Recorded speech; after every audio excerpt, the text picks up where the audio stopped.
Hey everyone, thanks for coming to my talk. My name is Joaquim. I'm currently the tech lead, Android tech lead at Twitch. And before that I was at Twitter, working on Android as well. But today I'm not gonna talk about my professional work. Today I'm pretty excited to talk about my last personal project, which is a little library, which is unusual for me. It's my first open source library. And in order to understand how I even came up with this idea, I want to tell you a little bit the backstory here.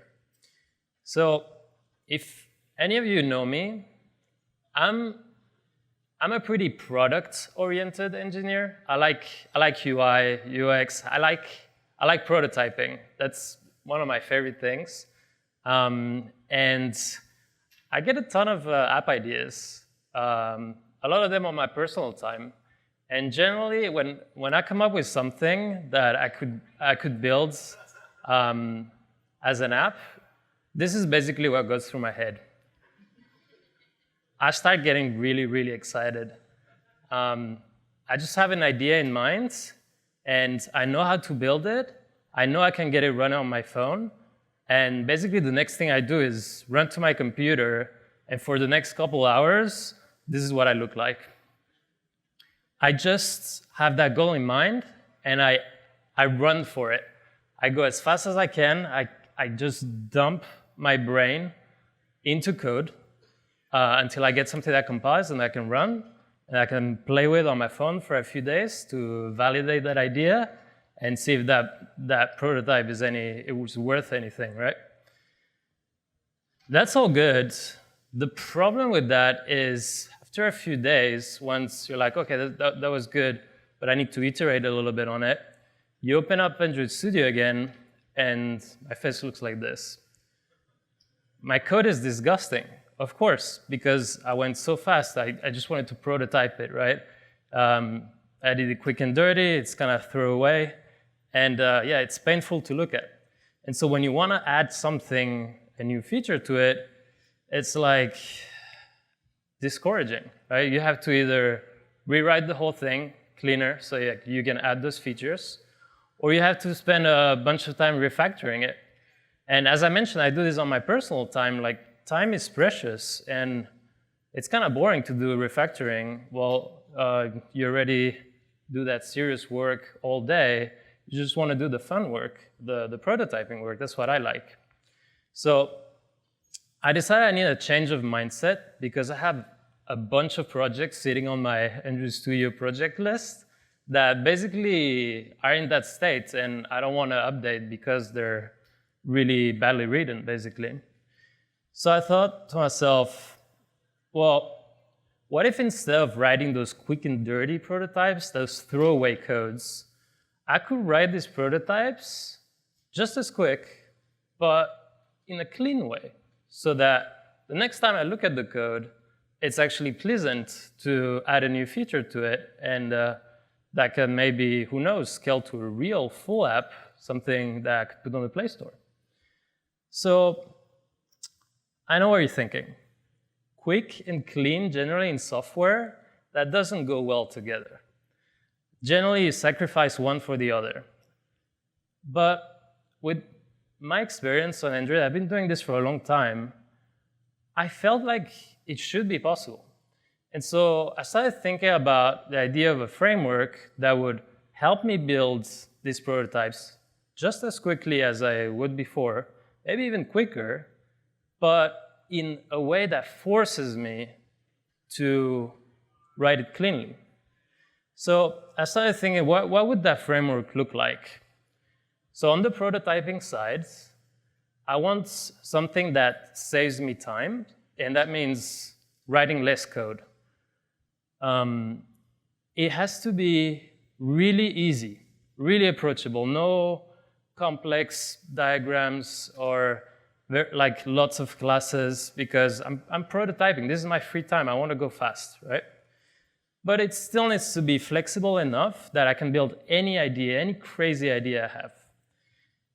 And on the other hand, to keep things clean, it should force me, or at least encourage me, to have my code in layers, separate the concerns, decouple my components, mainly so I could reuse them across different screens and maybe across different apps, and make those components composable so that I can start small, but keep building and building and building until I get something more complex and fully fledged. So with those requirements in mind, I kind of put my goggles on and started writing it. And what I came up with is Helium. It's a very lightweight MVP framework that helps you for those quick prototyping, but what you end up with is something that could be a full-grown app if you keep working on it. So the way I like to introduce it, and we're going to look at this in detail, no need to read the code now, but with Helium, what you can do is write a full app in 20 lines of code. And this is it.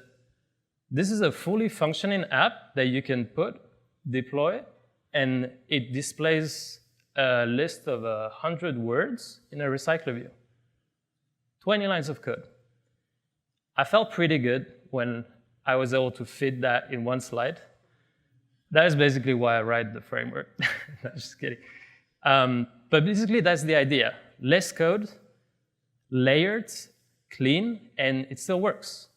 So let me explain how it works. Helium uses the MVP pattern, but a quite simplified version of it. You still have your 3 layers: data layer, presentation layer, view layer, classic stuff. And for each layer, you have one class that you have to keep in mind. The data layer is actually pretty loose. You can do whatever you want in that aspect, but generally you have a class that's called a repository that gives you your data, right? In the presentation layer, you have a presenter class, and in the view layer, I have something that I call a view delegate, and we're gonna go in it in detail. Now, how do these layers communicate is where it gets interesting.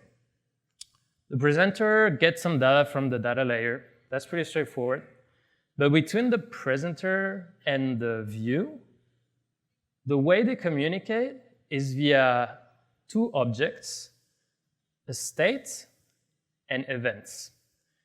These objects are the only thing that connects a presenter and a view delegate, which makes it very, very decoupled. And basically, we're going to come back to this concept of a state and event quite a bunch in this presentation. But what you should remember is that presenter pushes state, and eventually the view will render that state. And on the other hand, the view pushes events, and eventually the presenter will handle those events. So view state and view events are really the core of the framework. View states, as I mentioned, pushed by presenters, rendered by view delegates.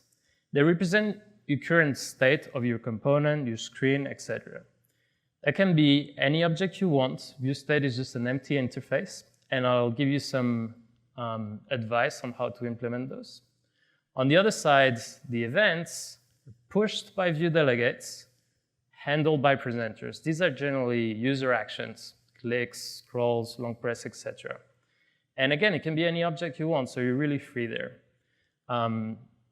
These objects should be immutable, but it's not enforced by the framework. So let's look at what it looks like in practice. Since we're in Kotlin, and you should be using Kotlin at this stage, I highly recommend you to go with Silk classes for those states and events.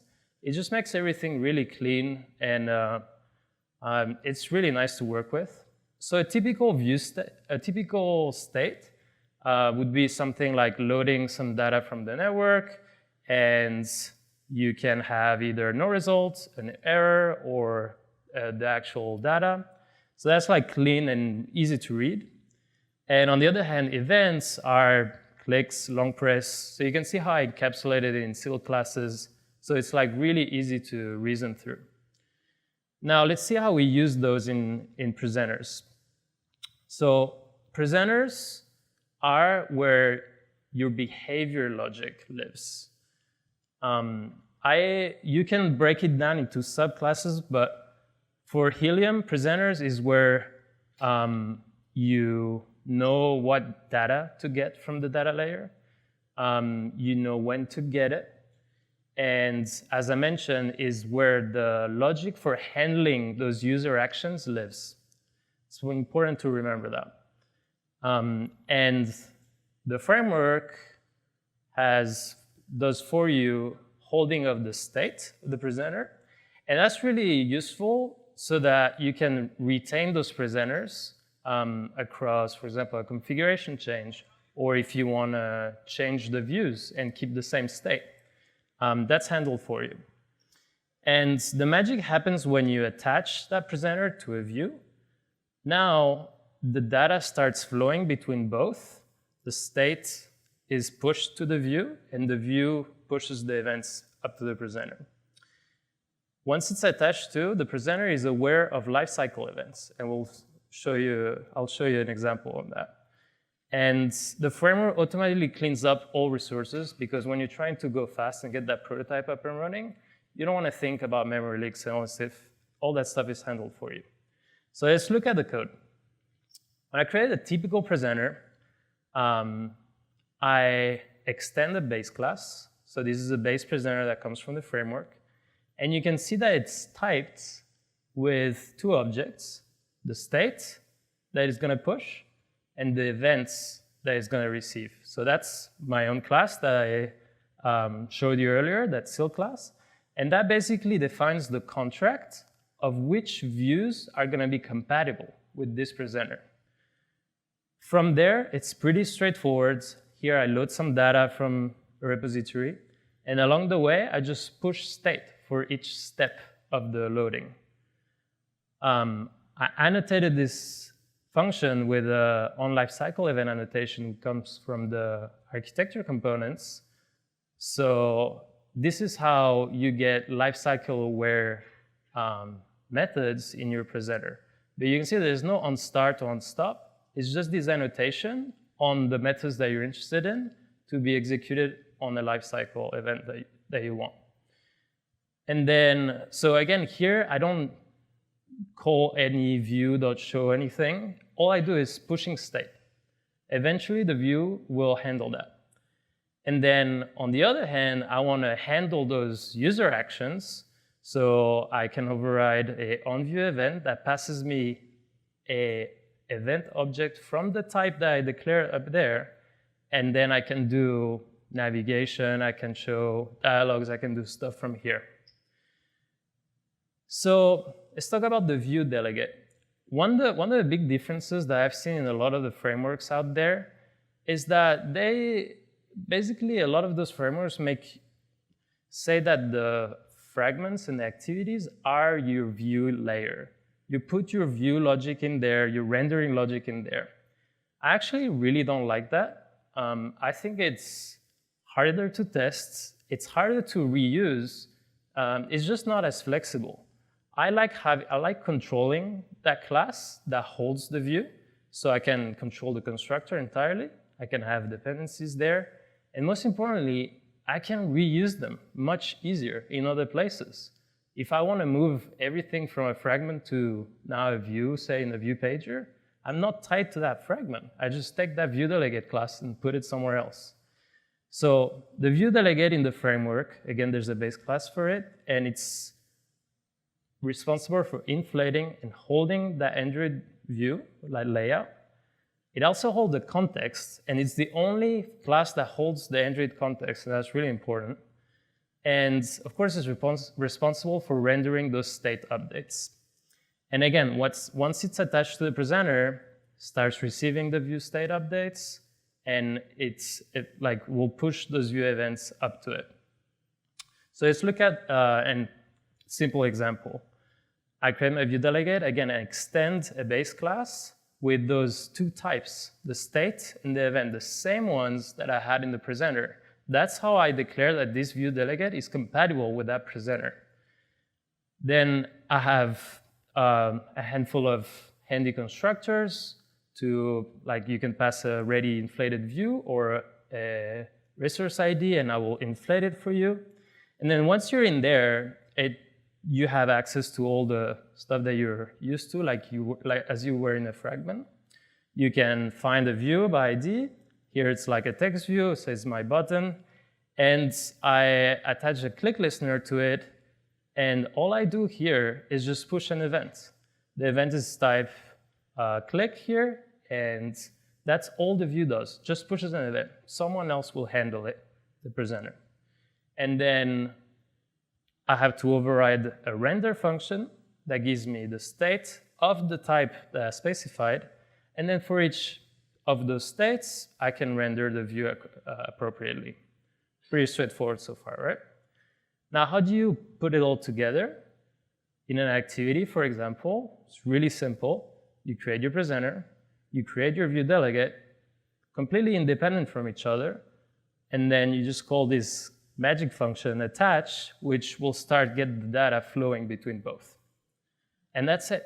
That code in the activity never has to change as you scale the prototype, as you scale the app. This is all you need in your activity or your fragment. And that's why I like that view delegate object, because activities and fragments should be entry points, not where you declare all your view rendering. So I talked about retained presenter functionality, and all you have to change is one line in this snippet. Instead of creating a new instance of the presenter, you go through this static method, which under the hood uses the view model factory from the architecture components. But I like presenter name better than view model. We can talk about it after this, why I don't like the view model name. So I wrap it around this retained presenter class, so it's kind of more straightforward. You don't have to think about it. Okay, so I showed you a bunch of code here. But in the first slide, I showed you an app in 20 lines of code. And that was way more than 20 lines of code, right?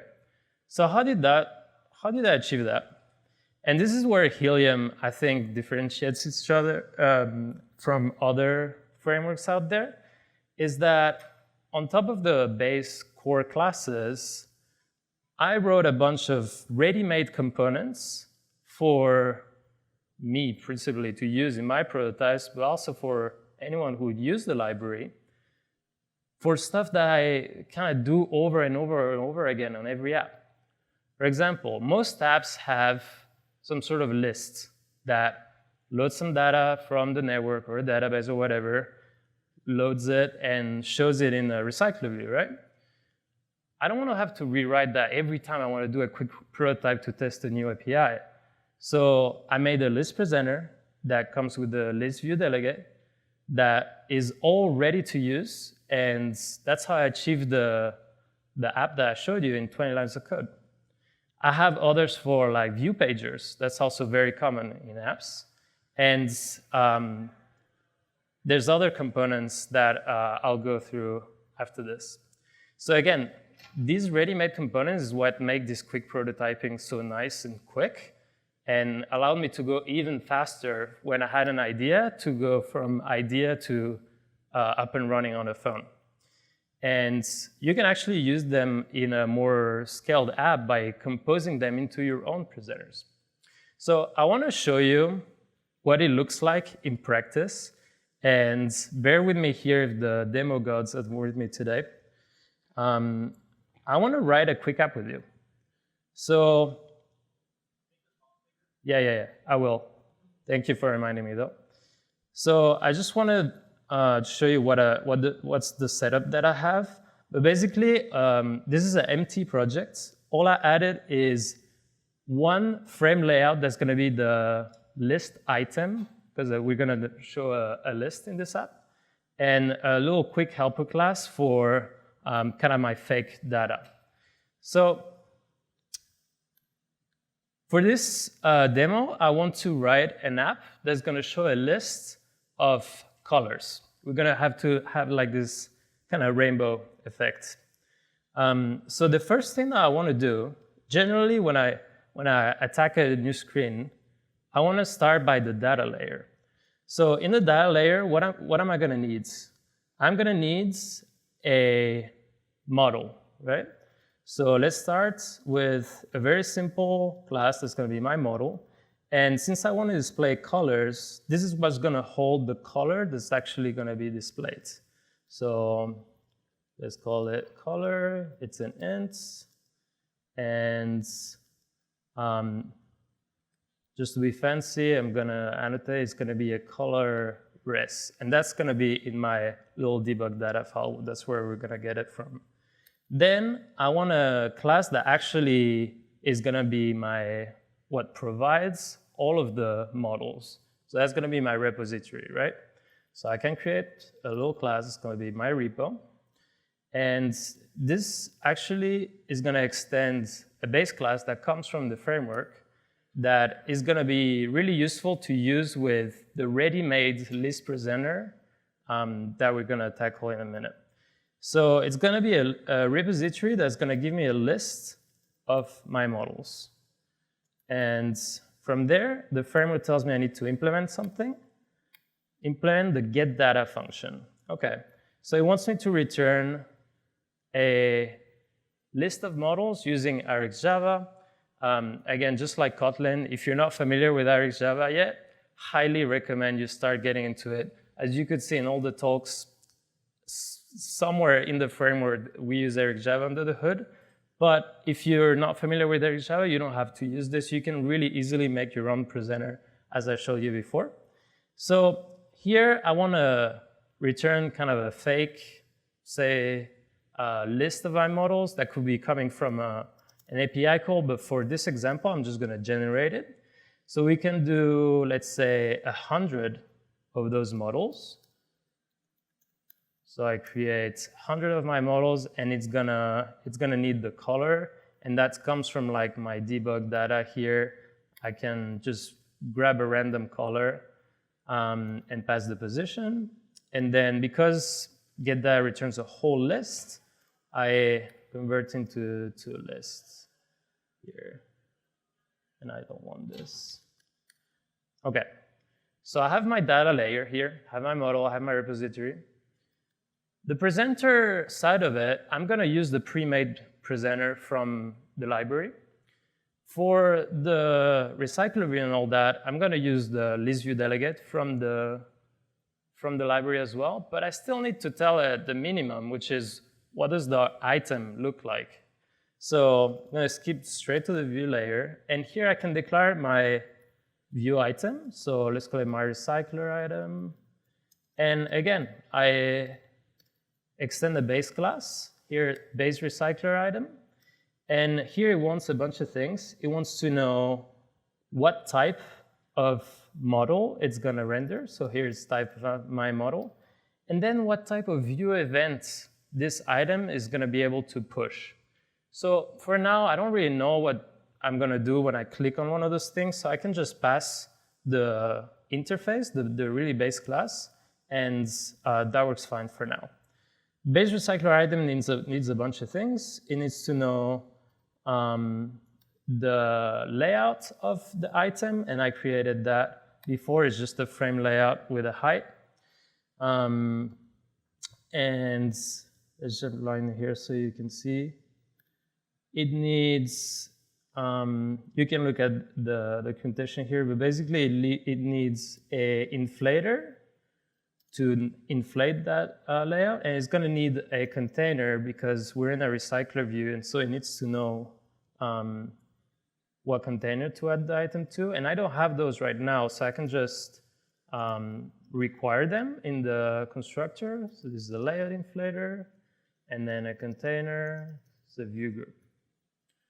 Okay, so let's see what the framework asks me to do here. So complete, implement, it wants me to implement a bind method. Okay, that makes sense. It's like the view holder pattern. So it passes me a data of type my model. So here I said that I want to just show the color. So we're just going to set the background on the whole item. Set background color, and I can grab the color. Yeah, context compat, okay, color. I had the context from the view. and the color from the data objects. Okay, so this will set the background color on my cell from the data, okay? So I have my data, I have the view, and that should be everything I need to really think about when I'm doing this. Everything else, if you think about it, is just glue code. So that glue code is always the same thing. We need a presenter. That presenter is going to be a list presenter. And list presenter wants which type of model it's going to show, which is my model, and which view events it's going to handle. For now, as I say, I'm not really sure, so I'm just going to leave it as a view event. And it wants a repository, which is what I created before. So I just create a new instance of my repository. So this internally is going to call that getData function, load it, and push the states, right? Now I need a view delegate. So the view delegate is a list view delegate. And this one is a little bit smarter because all I have to pass it is a layout inflator. And then it wants a recycler item factory, which is basically just a lambda to know how to construct each recycler item every time it needs it. It passes me an inflator and a container. So highly convenient because this is exactly what I need to create that recycler item. So now I can just create that inflator and a container. So this is all I need to create basically a recycler view with its adapter and all the glue code in between. And I just tell him like what my items are going to look like. Okay.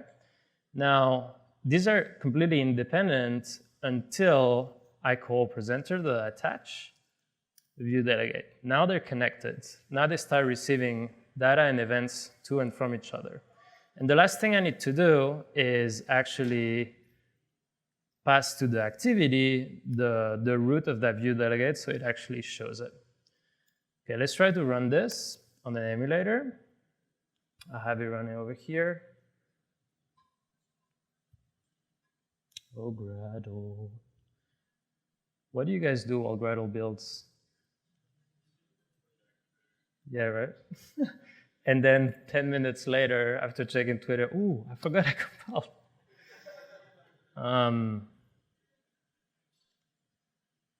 I hear the fans running, so I think it's going.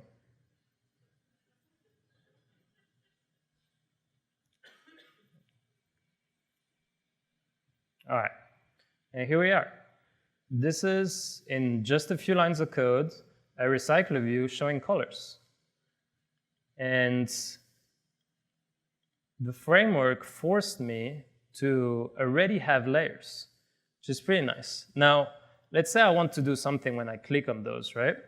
Let's say I want to show a toast. In my dirty prototype work, I would just do, well, yeah, I mean, the item, the recycler item is set on click listener. And here I could do the toast right here. But we're in the Helium framework. We don't really want to do any behavior here because that toast obviously is going to evolve into something else. All I want to do is push an event. What type of event? Well, it's like I click on an item, right? So the framework gives you a click event, which is pretty convenient, and takes a model, the view itself, so it, because I'm in a click listener, and the data. So now I can pass a model via this click event to any presenter that's interested. Now, because that's the only event I'm pushing right now, I could type this more strictly to only be click events of my model. So now this recycle view only pushes click events of my model. But if you see here, there's a compile error because now the presenter and the view delegate are incompatible. The presenter says I can handle any view events or specifically just this type of view event, but the view delegate inferred by the recycler item says I only push click events. So in order to change that, I can just say that my list presenter now take click events of my model. And I want to do something when I receive those click events. So because we're starting to customize that presenter, I like to start writing my own class for it. And again, I'm putting all this in the same file, but generally you want one class for each one of these. So I can create a presenter, my presenter. And let's say for now that it's just going to extend this. I could easily use composition here. And instead of extending, like making it a variable in my presenter, but for the sake of the presentation, we're going to keep it simple and just extend. And because I extend, I can just override the onViewEvent function, which now conveniently gives me that click event type. So I know that when this function gets called, that means this event got pushed by the view. So in here is where I would do my logic. So here you can go as complicated as you want, but for now, we're just going to do a simple toast. So what do I need to make this toast? I need the context. The context, I don't have it in this presenter, and I should never hold it, but it comes from the click event. So I can extract it from the view that is passed with the event. So I have the context here. Then I pass my message, so clicked color. And in my little debug data colors, I have a 2-hex string, which still requires me to go through the context compat shenanigans here. And where do I get the actual color from? From the model that got clicked, which is also in the event. Event.data.color.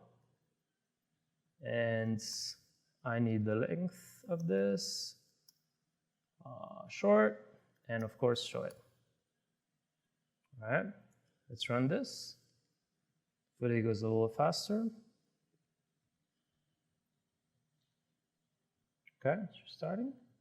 And now when I click on it, I get my toast. Cool. So now hopefully you can see how this could scale to a more and more complex prototype where I keep customizing my item, I keep having multiple actions here, and my code is nicely layered, and if I come back 2 days later on this, it's not horrible to look at.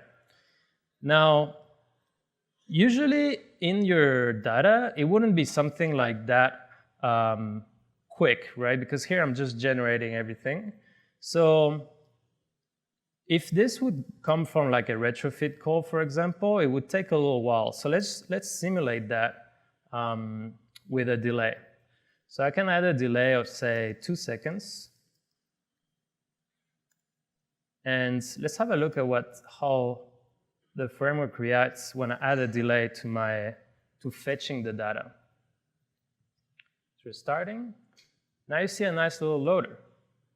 Okay, so I didn't have to add anything. I already have a loader. The list view delegate comes with loaders, empty view, error view by default, and you can customize all those. Now, what's interesting here is what happens when I rotate. You can see that everything gets cleared, and I see that loader again. That means that it's completely throwing everything away and reloading everything.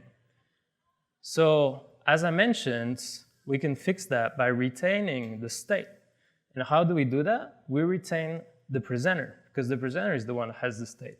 So again, I just changed, instead of creating a new one every time I recreate an activity, which is what happens when you rotate, I get it through this static method here, pass the activity, and pass the type of the presenter that I want to retain. And if I rerun this now, let's see what happens. So first load, I have no data, it loads, it shows the loader. Now let's say I was scrolled down to this red item here, and now I rotate, everything stays exactly where I left it. It didn't reload, it stayed at the position, even though it destroyed the activity, destroyed the view, recreated the view, reattached, but because I had that state retained, when the attach call happened, the view immediately re-rendered the last state that it was in. And now I have, in only a few lines of code, a really clean base for something that could evolve into a much nicer app. So that's it for the demo. Hopefully you got an idea on how to use the library and how it could be nice to write quick prototypes. You can try this right now, today, if you want. It's everything is on GitHub. It's all open source. All you have to do is add it to your Gradle dependency. There's 2 modules right now. The core, which is very minimal dependencies and basically gives you all the base classes. So that's really good for if you have an existing project you don't want to add to, you already have your UI, but you want to test it out on one feature.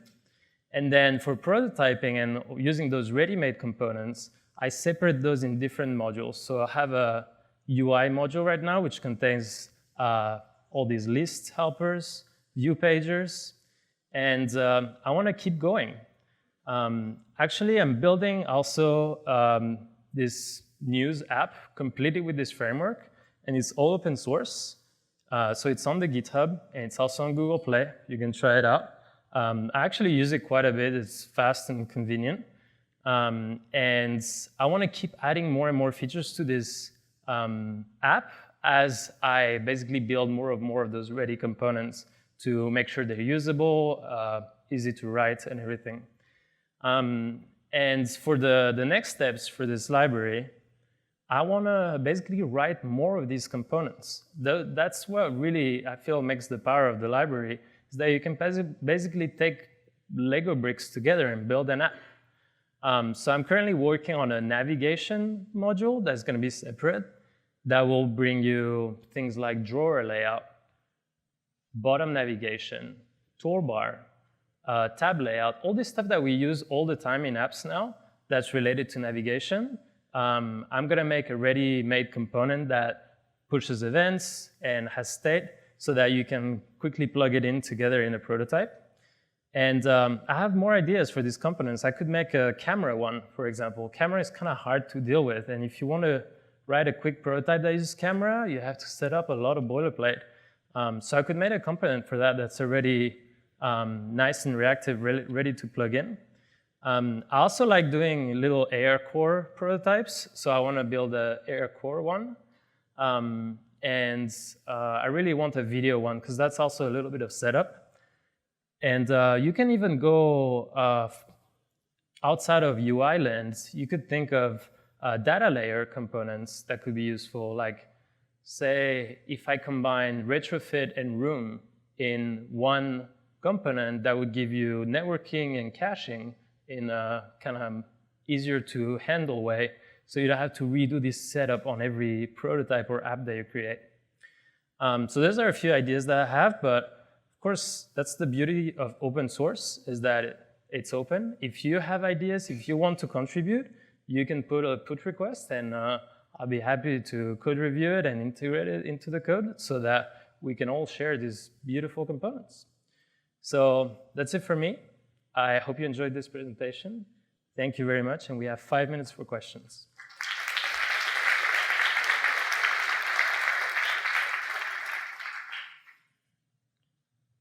Any question? Yes, what's up? Yeah, that's a good question. How do I own the transitions? So right now, these components are basically like in-screen components, but you could easily think of kind of a englobing presenter and view delegate that handles transitioning between 2 components like that, basically 2 view delegates. I haven't built that yet, but that's a great idea. Right now, you have to handle your transitions yourself. Yeah.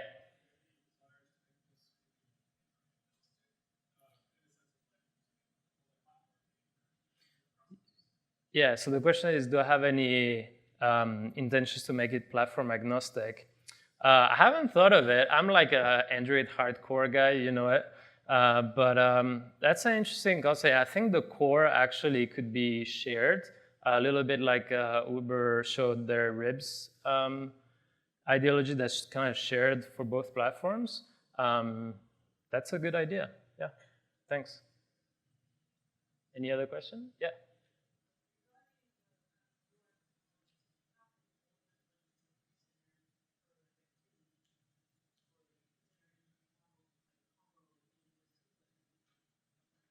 Yeah, so the question is, can you have more than one per activity?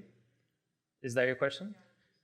Yeah, more than one component per activity. Yeah, absolutely. Actually, if you look at the demo app, the news app, it's a bunch of presenters englobed in a master presenter, basically. So the way it works is you would have a main presenter, for example, that would contain, say, a toolbar presenter and a list presenter and a bottom navigation presenter, and they might want to talk to each other. And the framework provides with methods also to expose the state from another. So a presenter could subscribe to the state of another presenter, and that's how you combine and compose.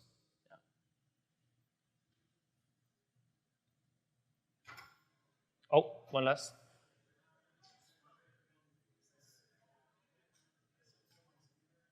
Oh, interesting. The question is, have I used Flutter, and is that an inspiration for it?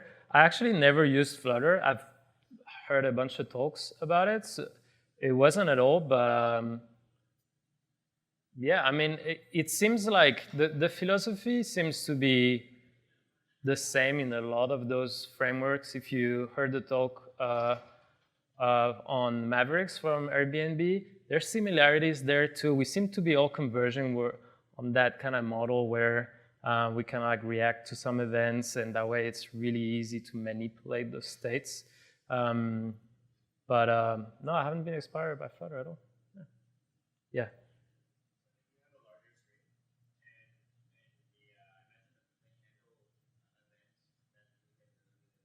Yeah. Yeah.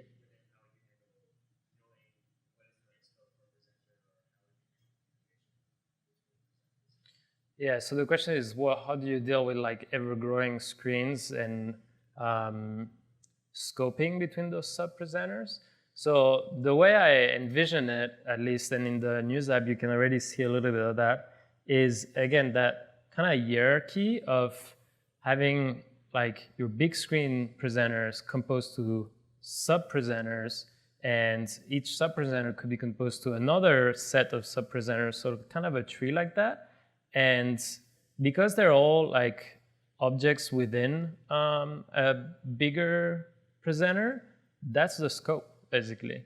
So a sub-presenter could never live outside of that bigger main presenter, because generally you would retain the outer one, the big main presenter, so that retains all the sub ones, but you would never retain one sub-presenter inside without retaining the big one, if that's the question. So I think this system works, basically keeping that hierarchy, and it should be like almost infinitely composable. All right, last one.